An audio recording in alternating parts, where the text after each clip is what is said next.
We're here in Gallatin City of Silence.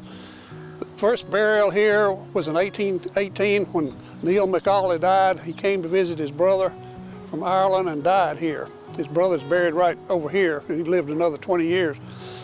This was originally called a graveyard, and it wasn't until the 1830s that they became cemeteries when they decided in Europe to have a new concept and had designers, architectural designers to come and turn them into parks. So in the 1830s, this became a cemetery. In the process of trying to make some restorations, replant the trees and the flowers that originally were here. We're standing here by a monument to a lady who was first lady of a foreign country and never went there. Who is she? She's Sam Houston's first wife, Eliza Allen. They were married 11 weeks and lived together 11 weeks. They were married 8.5 years. While she was married to him, he became president of the Republic of Texas. And she became first lady of the Republic of Texas and never went there.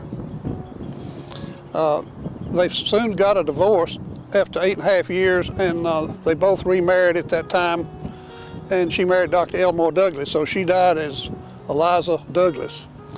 And her husband is buried and parents are buried in the back part of this cemetery. She died in 1861 of cancer, and she tried to destroy every picture of herself, and she didn't succeed because I have the only picture left that she had, her niece had. I'm standing at the grave of Colonel Greenberry Williams. He was Sumner County's #1 reinsman. In case you don't know, Sumner County from 1800 to 1845 was the racing capital of the United States, making Tennessee #1, Kentucky #2.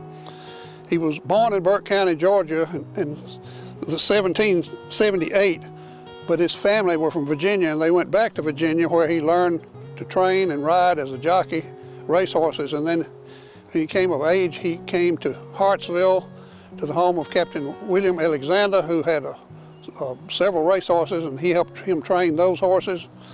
And then he won every race that he ever rode in, and then he started breeding and had his own farm here in Gallatin where McDonald's is. Evergreen was the name of that place. He received a war pension in his old age, which he really needed from the War of 1812. He took off training racehorses long enough to go with Andrew Jackson in the War of 1812.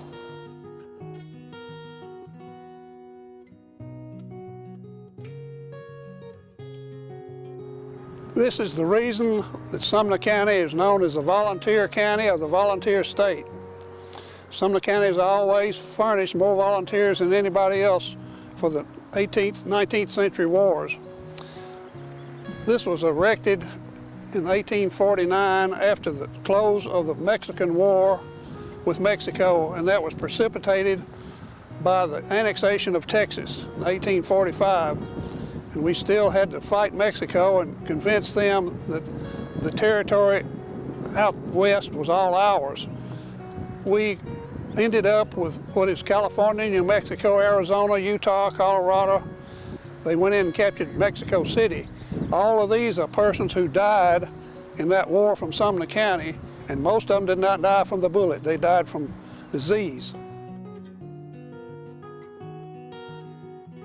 We're standing here at the monument of Martin Barth, a native of Pittsburgh, Pennsylvania. At an early age, he became a telegrapher and taught Andrew Carnegie the Morse code. Andrew Carnegie, if you don't know who he was the wealthiest man in his lifetime in the world, and established all the Carnegie libraries. Well, Martin Barth decided to come south to a milder climate, and he secured a job in Bowling Green, Kentucky at the depot as a telegrapher. That was during the Civil War, and General William Tecumseh Sherman came through and conscripted him into the Union Army and took him with him on his march to the sea. And after the Civil War was over, he came to Gallatin and became the telegrapher here, and station agent at the railroad, and he was also the first person to own a telephone in Gallatin. And he died here in 1905. This is the grave of the Reverend Peter Vertreese. He was born in Edmonson County, Kentucky in 1840 under very unusual circumstances. His father was mulatto, his mother was white. His mother was a descendant of the family of Patrick Henry, of Virginia. In those days, if a white woman gave birth to a child of color, she had to turn it over to the court at age 5, which she did. And she saw to it that he was given to his mulatto father's white father, Jacob Vertrees, who reared him. And they educated him. He went to the Civil War with his uncle, Dr. John Luther Vertrees, in the Medical Corps. His marker is there, military marker. He drew a pension in his old age for the service that he gave. After the Civil War, he came to Gallatin to live with his uncle, Judge James Cunningham Vertrees, and they sent him to Roger Williams University, where he graduated and became a Baptist minister. And he was a minister here for 55 years and died in 1926. And the wonderful part about it is he left a diary, an autobiography, as did his wife. He left 3 daughters whom I knew, and gave consultation to me about the history that I wrote about Mr. Vertrees.